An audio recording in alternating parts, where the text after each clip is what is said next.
94% of altcoin holders have been completely fooled, and I can guarantee that number goes up very soon. What I'm about to show you in this video is why most people that have been in a crypto bull run, okay, don't make any money at all. And as a matter of fact, actually leave with less money than they put in. But the reason is likely not what you expect. I just need you to promise to yourself that you do not let this happen to you, and hear me out in this video, because I'm going to show you what this main issue is and how importantly you can avoid it. I don't want you to worry, because in this video, I want to make sure that I give you as much information as you possibly can to help yourself, okay, and be much more focused on what is likely to come. Now, I know a lot of you, including myself, are very emotional people. All right? That's just what we are, okay? Especially in crypto, when markets are up 100% today, down 50% tomorrow, that definitely does not help with your emotional state. Now, I can prove this with data, actually, because if you look here on Ethereum's chart over here, okay, we can actually see that as the pumps come, greed gets quite high. As the dumps come, all right, you know, fear and greed goes very, very low, okay, pretty much borderline the red zone, which is extreme fear. So when we go up, we go from literally extreme fear to extreme greed very, very quickly, and it all tends to happen with Ethereum, okay? Yes, Bitcoin obviously is a good indicator for this as well, but as you can see, we're up 160%, we're down 50%, we're up 100%, we're down 60%, we're up 100%. It just does not stop. I just wanted to give you guys some perspective here and actually show you what happened back in the 2021 bull run as well, okay? Because believe it or not, people back then, like I had to unfortunately go through myself and still remember to this day, okay, we had to go through the same emotions. Up 350%, down 60, up 100%, down 70, up 400, down 30. Then, finally, we rocketed. And again, going from extreme fear to extreme greed, from extreme greed to extreme fear. It's this ever-evolving cycle where we go up, down, into either extreme. So I just wanted to remind you all that, number one, your emotions right now that are on, I guess, extreme, dialed up, it's completely normal. Most of us are feeling it, and again, it's happened in previous bull runs. You can see here, again, this fear and greed chart is spoken about quite a lot. It just goes to show you just how rapidly we can move up and down. And that's just simply because all we're doing right now is playing a waiting game. We're waiting for some of the things I'll mention later on in this video to happen. Then it will likely be all guns blazing. Now, the chart behind me is A class, S tier class, actually. It just goes to show you that every single time we have mass panic, okay, like over here with the China turmoil back in 2015, like with the pandemic over here in 2020, like we had with the Japan carry trade and the tariffs, every time we've gone into extreme fear and this chart's gone down, what's happened is it's always provided a great buying opportunity and a chance to make a lot of money. Back over here, Bitcoin went up after this dip, 81,000%. Pandemic, 16x, which is just crazy to think of. Even the Japanese carry trade is over a 3x on Bitcoin from back then, back in July of 2024. So again, we've recently had the tariff scare over here, and I just wanted to remind you guys, okay, when you're kind of in that moment of fear and panic, it's a really good idea to zoom out a little bit, okay? Because when we mix boredom with when moon, in terms of we're bored, markets aren't going up 1,000x because we want our alt season, what we feel is, again, like it's never going to come. So we want to sell, we want to leave a little too early, particularly even on our altcoins, okay? There's probably a lot of great news happening on all your favorite altcoins, as mine as well, but you get comments like this, okay? So someone commented on Chainlink here, enough is enough. Heading to Chainlink HQ to find out why Chainlink price doesn't reflect all the partnerships and integrations. Or on Ondo, someone saying Ondo tokens and Ondo finance are different, aren't they? That's why Ondo tokens don't go up even with so much good news.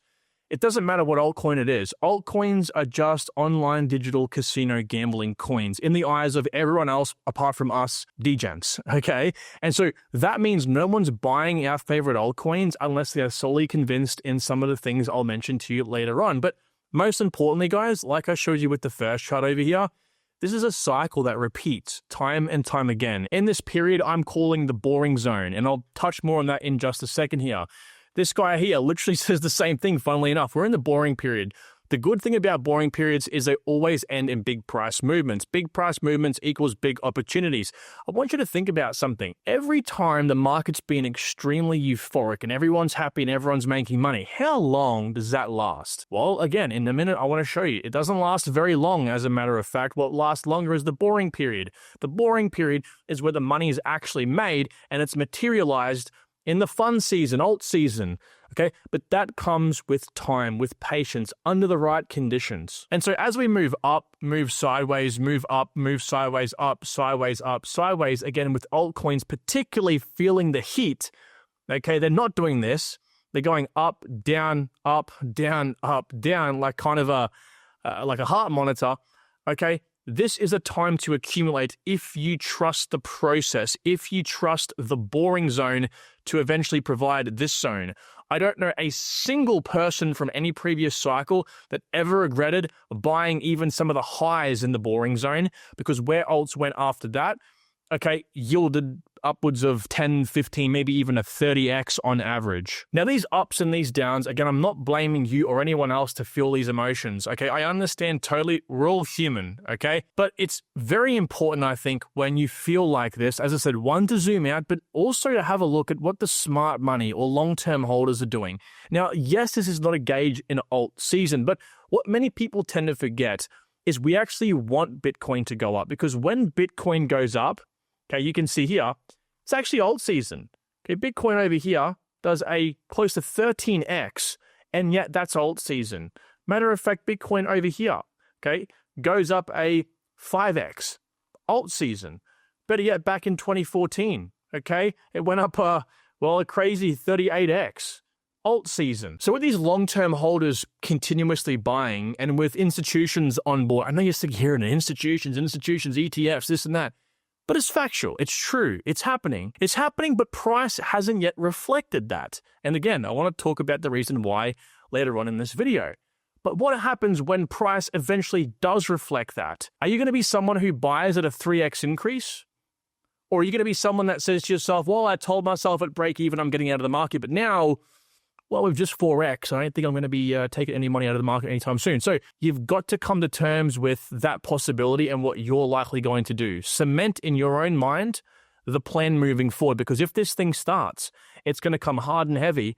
And I don't want anyone that follows this channel to be caught on the sidelines and get in at a premium.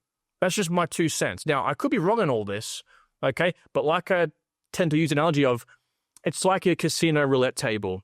Okay, there's probably a 25% chance landing on zero, which means game over. Okay, you lose your money. There's likely a 75% chance right now you hit big. You hit a 5x, 10x, 20 or 30x. This chart right here is a great one to look at. Okay, this is looking at long-term hold-up market inflation.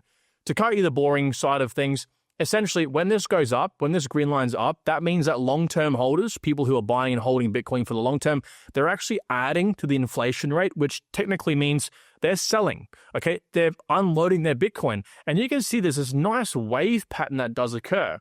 Now, interestingly enough, ever since over here, which is March 2024, so this was a long time ago, these guys have been in the same zone of actually selling, give or take. Okay, so I'm talking about over here, selling, if we also look at the equivalent of back over here, okay, in the bear market lows, they were actually slightly unloading. Same with over here towards the top. They were selling the top back in April, May 2021. They were selling the top over here. They were also selling the top over here and over here and over here. But only recently, as the market's put in literally all-time highs, have they begun to buy. They're actually now buying at a faster rate as what happened back over here and back also over here, right before the January to April 2021 rally. Okay, so they're buying like back over here levels. Okay, now I'm not saying what they're doing is expecting, back over here to happen again. But it's very interesting to note that as we put in all-time highs, look how fast they are buying. So again, we look towards long-term holders, we look towards smart money, we look towards the ETFs, we look towards what institutions are doing, because they just tend to know, coincidentally enough, all right, wink, wink, what's going to happen next. Now, we can also look at this here. This is total sell-side liquidity. This is essentially how much money is on standby to sell, okay, to sell Bitcoin. So when this goes down, it's a very good thing. That means that we're eating up the available Bitcoin on the market, which means, again, you could call it supply shock, whatever you want. And this is going down literally at the fastest rate it ever has, mind you, okay, which, by the way, has no problem going up like back over here as we go into that April 2021 pump, and also as we go back over here into the 2017 pump. So when this starts to go up, that means that these institutions, these whales, these long-term holders, they're actually unloading and selling their Bitcoin. But right now, as we hit all-time highs, they are buying more than ever. Let me remind you all, for those who've forgotten, okay? We need Bitcoin to go up for alt season. It's as simple as that. We can't have Bitcoin go down or sideways and alt season happen. Bitcoin is the universal ding, ding, ding, ring the bell, it's dinner time siren for alt season. And again, I want to mention the reasons why in just a second. We also have what's called the Bitcoin long-term power law here, which is just a mathematical power law, so to speak, which pits price with time and kind of has this crazy correlation with Bitcoin's price. And it's pretty decent at time at the tops and also the bottoms of Bitcoin. Okay, it's been working like without a hitch, really, this whole entire time. And you can see here, we are pretty much bang on the midpoint. Now, if I actually go into the midpoint right here, okay, this point right here, just beneath it, it's important to note because every time we actually break above this midpoint, like we did over here in 2021, you can see we had a bit of friction on this point. Also, as we did over here back in 2017, and as we did back over here, okay, in 2014, what happened from that point is we actually had alt season. Okay, you can see actually back in 2017, we kind of used this point, you could call it for support. I don't want to use the word support here, but we essentially kind of struggled initially to stay above this. We broke down, used this bull run ascending channel line here for support, and then we shot straight up again. Okay, so this line is what I'm eyeing off, and again, we are very close to that. Briefly broke above it, briefly touched it here, but we haven't sustained above it. That's what I'm hoping for. Once we can hold up above the power line, okay, and then break this channel right here, that I think will cause alt season because, as I've said, you can see by this red dot, every time we break the bull run ascending channels, you can see back in 2014, 2017 right here, and 2021, every time we break this, okay, we always have alt season. So again, we're waiting for that zone right there, which again, you can see alt season kind of lasts on average around about 250 days each and every single time. Not saying it will last that long this time around, but it definitely is an important time frame to eye off, which would put us somewhere, I think, if it started pretty much tomorrow, sometime in Q1 of next year, which in my personal opinion could land Q1. Some people are saying Q2. I don't think we should necessarily put any time frames on this. I think we'll have to wait and see how things progress over the next few months. Our emotional state here will continue to be played with, and that's where most people actually end up losing. Most people, as you notice in the comments down below or on Twitter or anywhere else you go with, crypto relations, Reddit, wherever, everyone that is in altcoins is highly emotional right now. And I can't blame you, okay? Like with Ondo here, it's literally up, it's down. It's up, it's down to the same tune. It's literally just chopping like this. Like I said, these coins are waiting. They're literally waiting. It's been 500 days waiting right now, actually, for some really important conditions to be met. Now, we look back a bit further. A coin like Hedera has been around for much longer than Ondo. Okay, we can see here, it's been moving sideways essentially for 900 days. Now, we had a massive pump, but now we're back down here to like the bear market highs, basically. Up 100%, down 60, up 200, down 70, up 800, that was great, down 70, okay? Was the same back in 2020 and 2016, let me remind you guys, okay? This is, BNB back here in 2019, up 800, down 70, up 100, down 70, up 500. Finally, it broke through after 700, 800 days, actually. You see where I'm going with this? I can continue with Ethereum even here, up 100, down 60, up 100, down 70. It's a patience game, guys. XLM, this is back in 2014. Okay, same things played out yet again. ETH back then as well. Okay, so you can see that this sort of same pattern that does play out to cause alt season here, okay, will actually give us ample opportunity to reshuffle from here. If you bought even, I think, at the highs in these coins, like if you bought Ondo, for example, like back up over here, okay, what I'm expecting to come very shortly here is this next wave. This is wave one. Okay, this will actually, from my studies and my research into this wave pattern, you should get most of your coins around break even if you bought the exact tops. Wave one gives us a rebalancing opportunity, a chance to fix our portfolios and pretty much give us a do-over.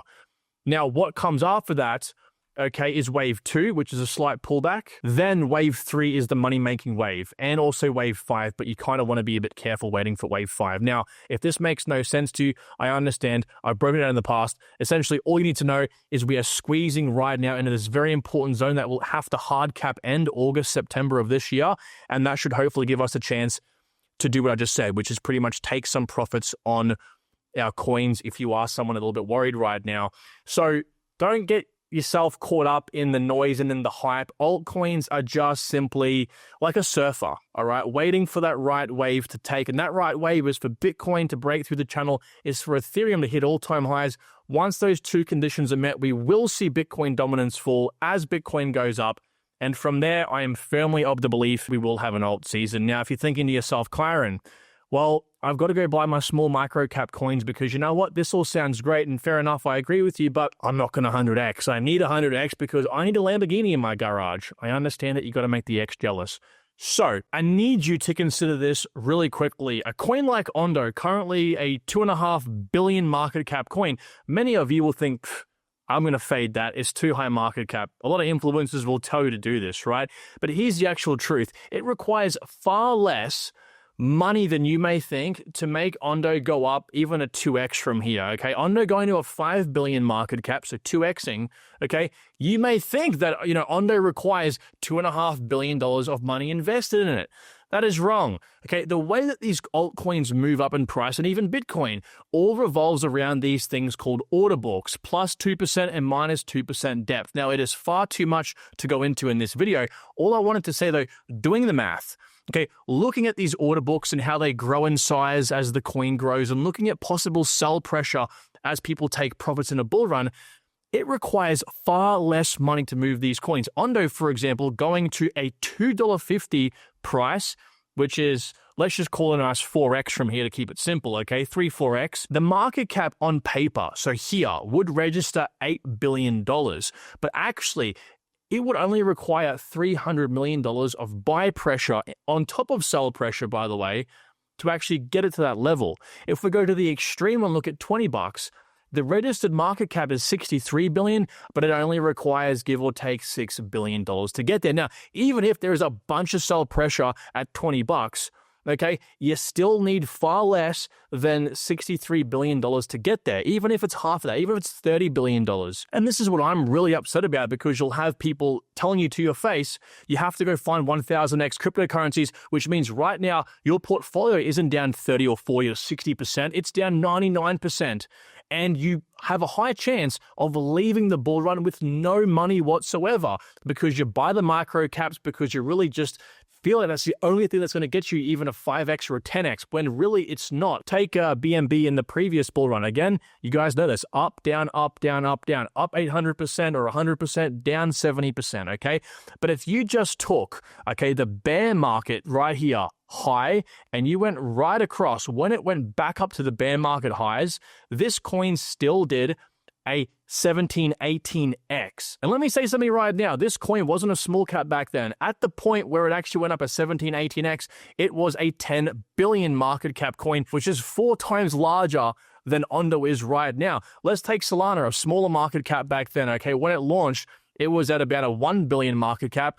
This coin went from 1 billion market cap and still did a 50x. Now, how many people would have panic sold Solana back on this 80% dip? We can keep going all day, really. I can look at Cardano here, up 300%, down 70, up 100, down 70, up 700, down 50, right? But if you take the bear market high over here and move it across, once we hit that level again, Cardano, which by the way back then was a 3 billion market cap, so still bigger than Ondo is right now, and the price went up a 30x. So don't let people get in your mind. Don't feel like you need to find the next 1000x hidden gem, because right now, plenty of these coins are hidden gems. You have to put a bit of work in though and find which large caps could do similar gains. So all in all though, it is a macro waiting, and this is the point I was trying to make earlier. Altcoins are simply waiting like a surfer for Bitcoin and Ethereum. What are Bitcoin and Ethereum waiting for? They're waiting for the macro to ease up. Now, the good news is that we are pretty much at the bottoms, okay, of the business cycle, and we have global liquidity still above this magic red line. Now, this magic red line is a very historical point of resistance for global liquidity. pretty much has a hard time breaking and staying above it. But if it does, what happens then? Okay, if it does stay above this red line, well, we have the we have a bull run. Essentially, is what happens. This happens every single cycle, like clockwork. And again, just like clockwork, we're breaking above it right now. If we can stay above this, it's fantastic. And I have high hopes because global M2 keeps going up. Then this going up will bring the business cycle up. It always likes to front run. You can see here the business cycle. So this goes up first, then the business cycle peaks out. The business cycle, this blue line here, is important to assess because that line is a gauge into consumer spending. Remember, consumers are the people buying our bags. Okay? If they have money to spend, they will spend it. Now, I personally do think, all that being said, interest rates are very important as well to see come down. I'm personally waiting for that. I think once rates start dropping, I think we start to see this market really start to heat up and come alive again. And that's what I wanted to kind of say in this video, guys, is you don't want to be part of the insane statistic that finds themselves selling prematurely, getting emotional, getting out, and then FOMOing back in when prices are 5x higher because it's happened every single cycle. Trust me, go look at it yourself. Every cycle, this is how this rinses and repeats, because that's how the 2%, 3% of people that actually make life-changing wealth, that's how they get their money. They have to have you being emotional and FOMO buying the tops, panicking the bottoms, becoming an emotional investor. Break the cycle. Break the cycle. Okay, guys. Talk to you tomorrow. Take good care of yourselves out there. Bye-bye.